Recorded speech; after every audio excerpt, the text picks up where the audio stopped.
Hey everyone, welcome back to the Winner Circle. I'm Derek. I'm Tiffany. And I'm Cody. And before we get into this episode, one of these two beautiful people are going to tell you something that you need to know because we never say it and we really need to remind you because we've been slacking. Well, we love that you always tune in and hear our views on things. And we would also love for you to share this with your friends.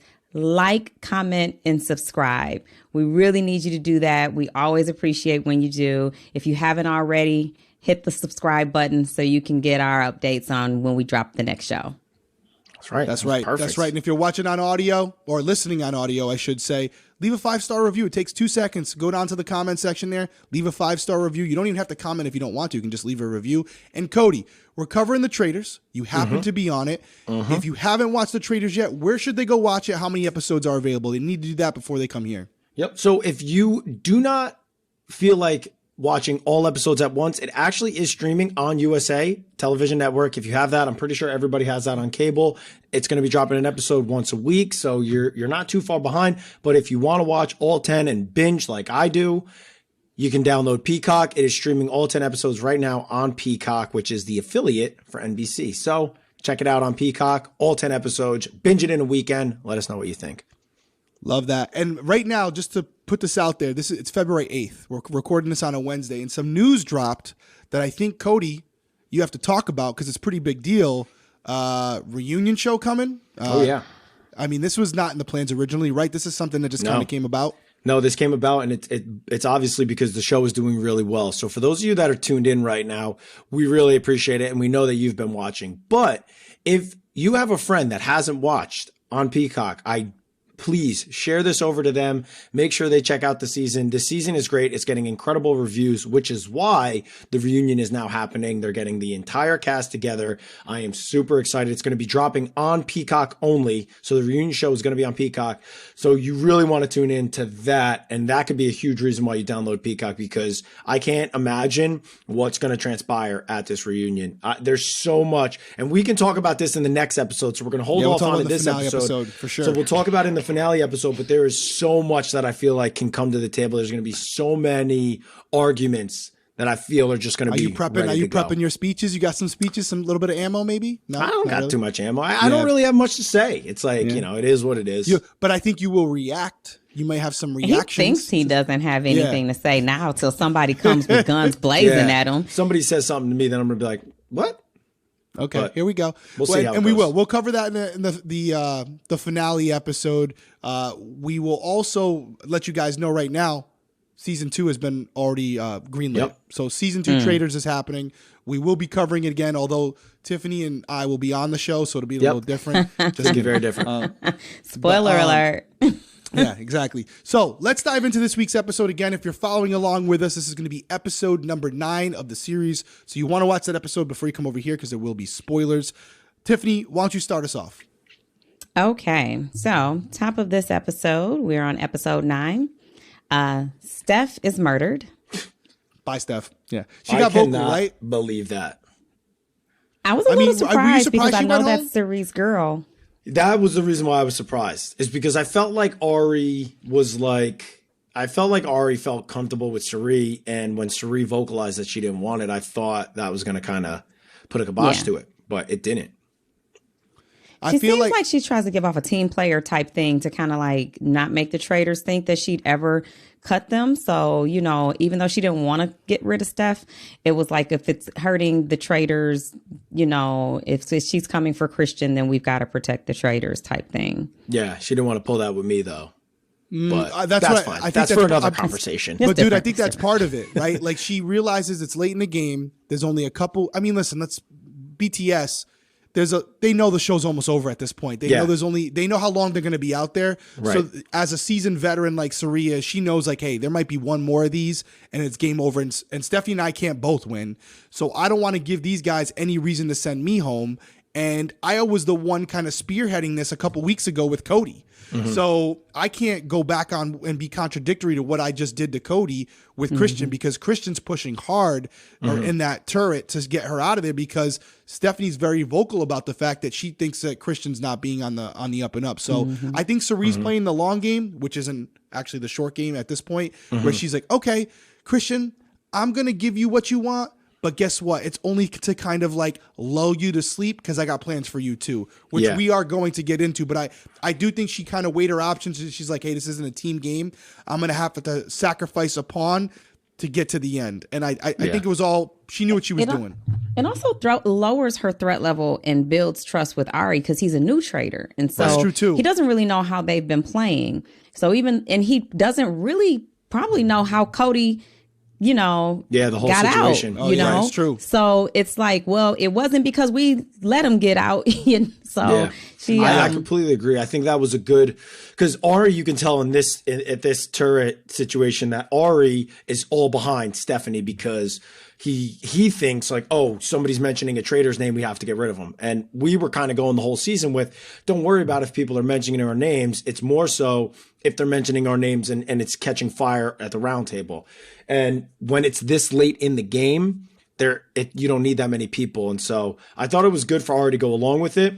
But what I also think it did to Cirie's mind was say, okay, Christian, you made me backstab somebody that I didn't want to. Now I'm definitely I felt like that opened up Cirie to be like, you're not going to get backstabbed by me. Because that's how I feel like Cirie, and I didn't watch her on Survivor, but from what I hear about her, it's like Cirie is loyal, but if you do like a hair of a thing that she doesn't like, whether it's go against her, whether it's she doesn't trust you, you give her a reason to not trust you, and almost like it gives her the okay in her own mind to be like, now I'm going to cut you. Game on.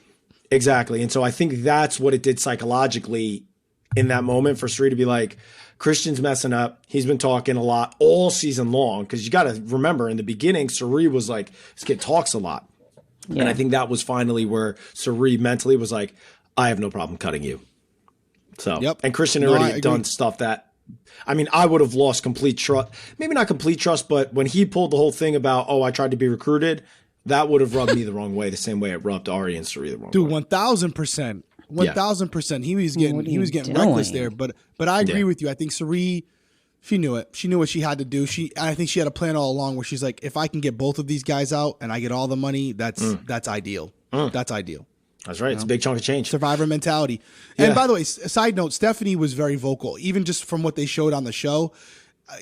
For you guys watching out there, in a game like this, you don't want to let people know how good you are at the game, or if you have a read on people, because they're going to come after you. So it was only a matter of time because she was always like, I told you so. Yeah, I knew it. And it's like, yeah, you know what? You are right. You're pretty good at this game. So we're going to send you home because you're not getting anybody else out. So, I mean, it's such a tough game, right? I think something that you just said is so crucial for people that are playing this game in the future is like, you don't want to be so vocal about how good you are at the game because you want it to almost be like under wraps, build relationships, get that to come to fruition at the round table. Not call it out, be the loudest one there, calling it right, because then it leaves you susceptible to being murdered. So it's definitely a really difficult balancing act. I am, now that the second season has been approved, I can't wait to see how people that have watched the first season kind of, maneuver the game moving forward. Yeah. I'm pretty excited or even how the game maneuvers. I wonder if they'll throw in some things to kind of shake it up a little bit. They're going to have to. You know what I think they could do that would be awesome? Armory pass every day. Every time there's an armory pass so the Traitors can slip up. It's like, because to be 100% honest, and way down in the comments if you guys felt this as well, I felt the game was catered to the Traitors. I felt it was much harder for the Faithfuls to win at the end than a Traitor to win. And so think about that. There was two opportunities for a Faithful to go home. Two opportunities for a Faithful to go home. Only one for a Traitor. You need to add more like ripples in the Traitors game. There's got to be more stuff that makes it harder for them. But is that suggestion that I gave a couple of weeks ago, and you know the game better than I do, but wouldn't that work then? So you have the Faithfuls. They gotta identify the traitors. If they identify a traitor, that night the traitors lose their power to murder someone. So that you can take a couple of them out before they have a chance to take you out. Or are you like logistically, Derek, that wouldn't work? Well, so you got to think about it in terms of like worst case scenario. You always prepare for the worst. And worst case scenario would be the traitors aren't allowed to murder anybody the first 3 days of the game. Yeah, they get it right. The odds of that are probably like the odds of winning the lottery. So it's like super low. And but they could also recruit. They could also, we're going to let you guys recruit someone new this week. The second someone gets murdered, they can recruit. They could do it that way. I think that, I don't know. I think it would be tough because you got to, you got to worry about, even in the middle of the game, right? Say all of a sudden the Traitors are just not this season. I thought that us as Traitors did a really good job outside of myself falling apart. I mean, by far. But think about if the Traitors are not great and now it's the middle of the game and boom, boom, boom, all 3 Traitors go. Oh, then what happens? It's like, what 7 faithfuls going to split the pot? Or does a faithful now, when there's only 1 traitor left, maybe gets to recruit somebody? They can implement it that way. I think that. I'm saying they could always add more traitors if that happens. Well, that's true. They could always add, 2 traitors just went home. But then again, Cirie, you're by yourself. You can recruit someone tonight. Well, so think about it in this sense. It's almost like now the game is being skewed to the traitors, because now it's like you're almost guaranteeing, like as the traitors go, it's like you're. Isn't it what already, is it called? though? It's like you're weighing the deck for the traitors, because it's like every time the faithfuls get it right, the deck. What it's stacking the deck. Yep. Every time the faithfuls get it right, another traitor gets added. If faithful gets it right, traitor gets added. Well, you can do it for the first couple of weeks, where if that happens early in the game, they're allowed to recruit someone. It's kind of like Team America. Team America, Joey was the first one on Team America, week 1, and we booted her. She was Why did I forget that? She was going around the house. She was going around the house telling us, "I'm part of Team America." Don't and we were like, "Bullshit!" Like, sure, buddy, sure. And we sent her home. And honestly, and people say this all the time. They're like, "Derek wouldn't have been in it," because on the show, I don't know when I was added to Team America. It shows me in the show as a third person. I don't know if that was the order that they brought us in. But one of us wouldn't have been. They might have not had 3. They might have been like, we're only going to roll with 1. And then because of that, they were like, okay, that failed miserably. So now let's add 3. And so it's like, I feel like Traitors maybe doesn't want to be in a situation like that where they're just like adding Traitors constantly. Cause then it's like, you're just. It could. But, it's either way, they got to change it. I just feel like I agree with you. The deck was definitely stacked against the faithfuls. They had a much harder time. If you're a faithful, even though there's more of you, there's less of a chance of you winning the game, in my opinion, because you have better protections as a traitor, because you have multiple opportunities to get the person out who's coming after you. You have a banishment roundtable, and if that doesn't work, you can always convince your 2 other compadres to murder this person, and now your biggest target is Imagine if on Big Brother at night when nobody's around, we could decide who the biggest target we have was and murder them before the next morning. So it's a huge advantage. But we could talk about it in the finale more too, right? I mean, kind of give her what we think is going to happen, because I was doing a Twitter Spaces the other night with Sharon Tharp from Us Weekly, and we were talking about the idea of whether they do.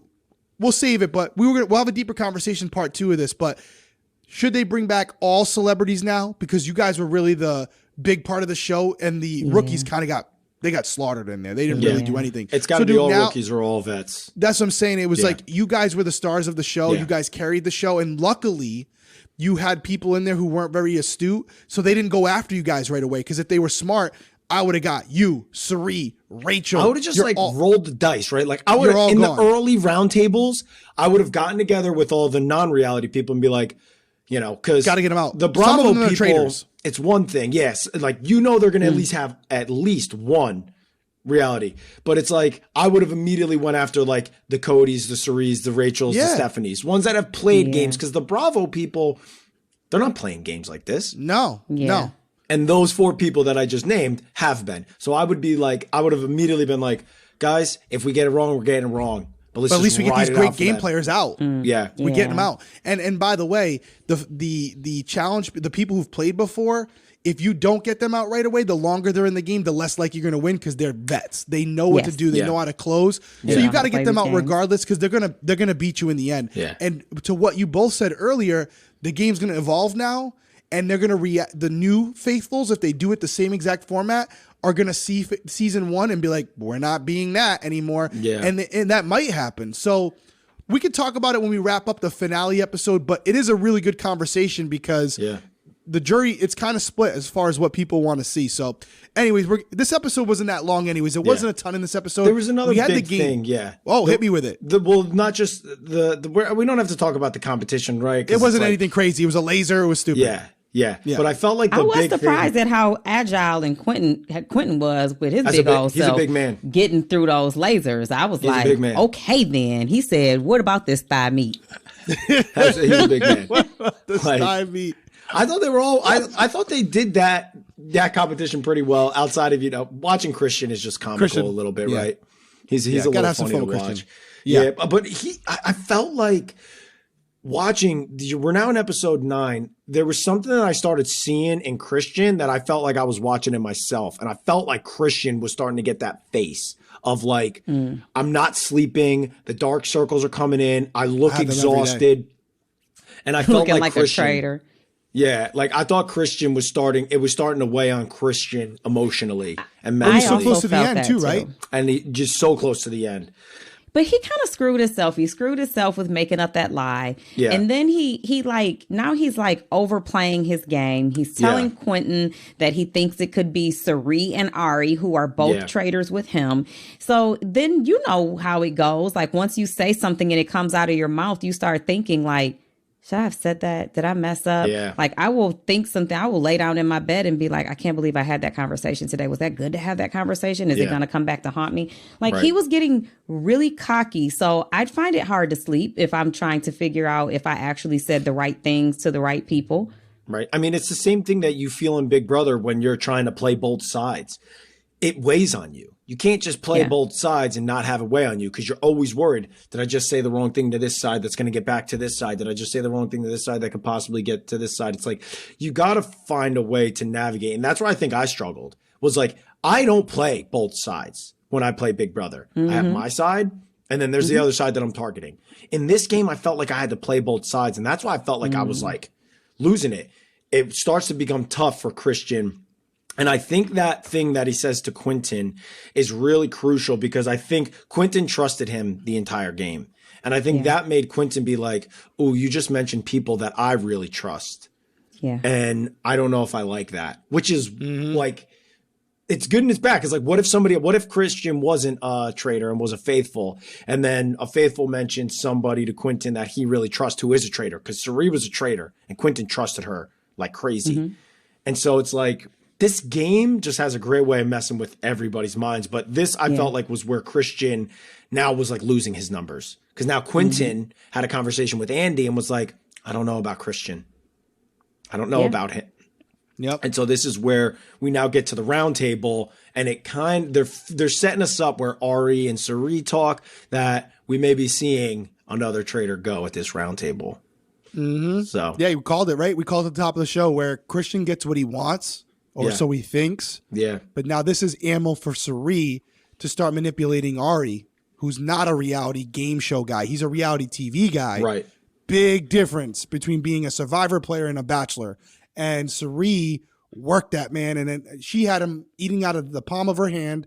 And Cirie lost the battle but won the war with Christian, or at least big time. That's the way we're leaning big here. Time. We're ending this episode kind of on a cliffhanger the same way they ended your episode, where the round table's going, Christian's starting to realize he might be in trouble, and we're going to wait to see on how Cirie and Ari vote, and it's not looking good. Yeah. I think it's I love how they do it. They set it up for the cliffhanger, but it's like you already knew. Like you could just see it in Cirie's face. And the funniest thing was going back to like the murder in the beginning. Like Cirie is always like willing to be as cutthroat as possible.